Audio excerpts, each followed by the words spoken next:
Con la venia de la presidencia, compañeros legisladores, vengo a manifestar mi voto particular en contra, básicamente porque este Código Nacional de Procedimientos Penales es contrario a los derechos humanos, a los derechos fundamentales que tiene toda persona y a los tratados signados por México, los principales tratados internacionales signados por México. El derecho de acceso a la justicia, como así se denomina en el derecho internacional de los derechos humanos, abarca los siguientes derechos y que México se comprometió precisamente a garantizarlos de manera efectiva, no nada más a establecerlos en la Constitución o en una ley, sino garantizarlos de manera efectiva. Acceso a la jurisdicción, a un juez competente, imparcial y predeterminado por ley, a una tutela judicial efectiva, a un juicio justo, subrayo, juicio justo, a la igualdad ante la ley y los tribunales de justicia, a la no discriminación por motivos de raza, nacionalidad, condición social, sexo, ideología política o religión, a la presunción de inocencia, nuevamente lo subrayo, a la irretroactividad de la ley penal, a la responsabilidad penal individual, al derecho a la defensa, doble subrayado y asistencia letrada, a comunicarse con un defensor en manera confidencial, sin demora y sin censura, a disponer del tiempo necesario y de los medios adecuados para su defensa, a ser informado de manera inmediata y comprensible de sus derechos, a conocer, subrayo, los motivos de detención y autoridad que lo condena, a ser juzgado dentro de un plazo razonable, subrayado en 3 ocasiones, a no ser juzgado 2 veces por un mismo delito, a no ser encarcelado por incumplimiento de deudas o obligaciones contractuales,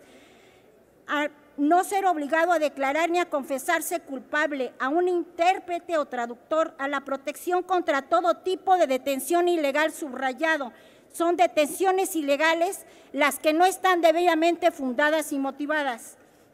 al habeas corpus o al amparo, a un recurso efectivo ante tribunales superiores competentes, independientes e imparciales,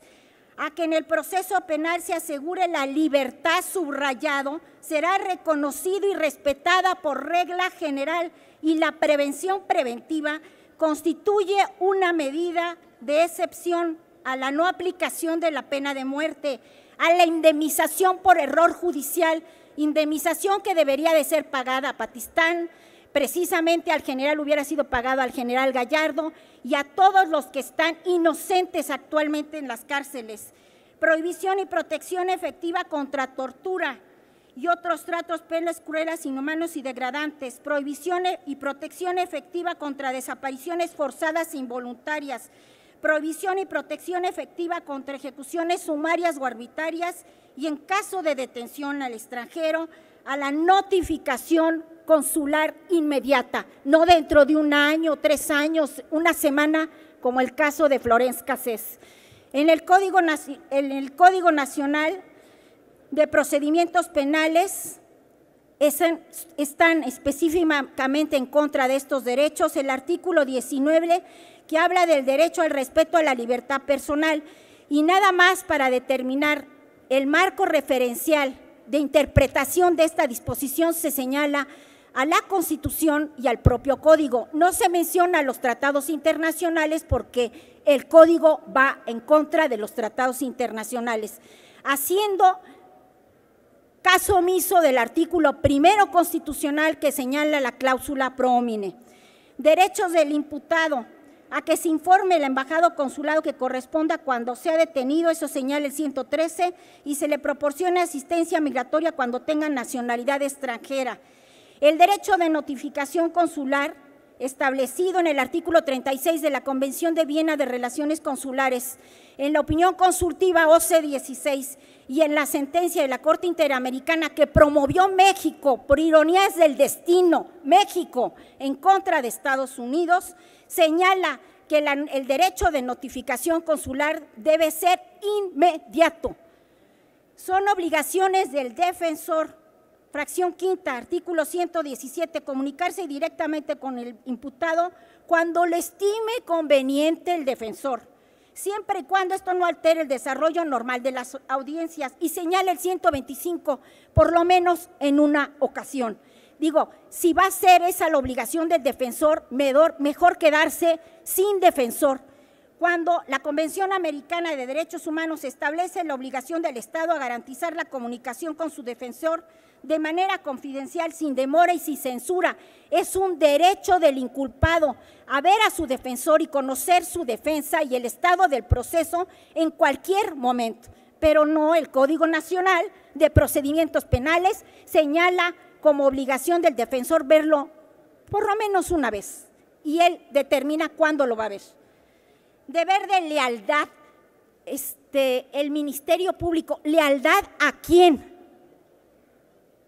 Esto viene del sistema norteamericano. Existe en todo caso la obligación del Ministerio Público de actuar,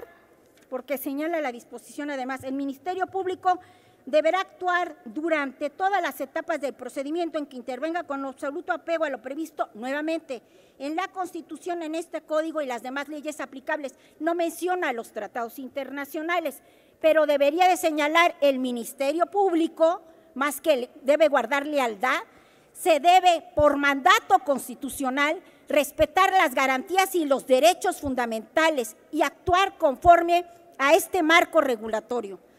Obligaciones de la policía. La policía debe respetar los derechos humanos contenidos en la Constitución y en los tratados internacionales. Esto no se señala en el 132. ¿Para qué preocuparse que la policía respete los derechos humanos establecidos en la Constitución? Citatorio, orden de comparecencia y aprehensión. A pesar, esto es lo más indignante, a pesar de la reforma constitucional del 2008, incluye por primera vez en la historia de México el derecho a la presunción de inocencia en el artículo 20, inciso B, fracción primera. Esta inserción es únicamente formal, subrayo formal, ya que al analizar el resto de las disposiciones de la reforma constitucional y las del Código, se evidencia que se fortaleció la presunción de culpabilidad. Prueba de ello es que, de acuerdo con la reforma constitucional y ahora con el Código, basta que el Ministerio Público determine con criterios de oportunidad que se debe detener una persona sin que sea necesario realizar investigación alguna, subrayo, alguna, para integrar el tipo penal o verificar que fue cometido el delito por la persona que se imputa como delincuente, para que el Ministerio Público solicite al juez la orden de aprehensión, la cual debería de estar debidamente fundada y motivada, como toda resolución o acto de autoridad, y sin que ello sea necesario porque basta una sola probabilidad. Por consideraciones y en razón del tiempo, nada más me resta mencionar, porque así hay un sinnúmero de irregularidades y de disposiciones, más que irregularidades, disposiciones de este código que son contrarios a los derechos humanos fundamentales de toda persona. Es falso que este código se acorde con los derechos humanos. Es cuanto, señor presidente.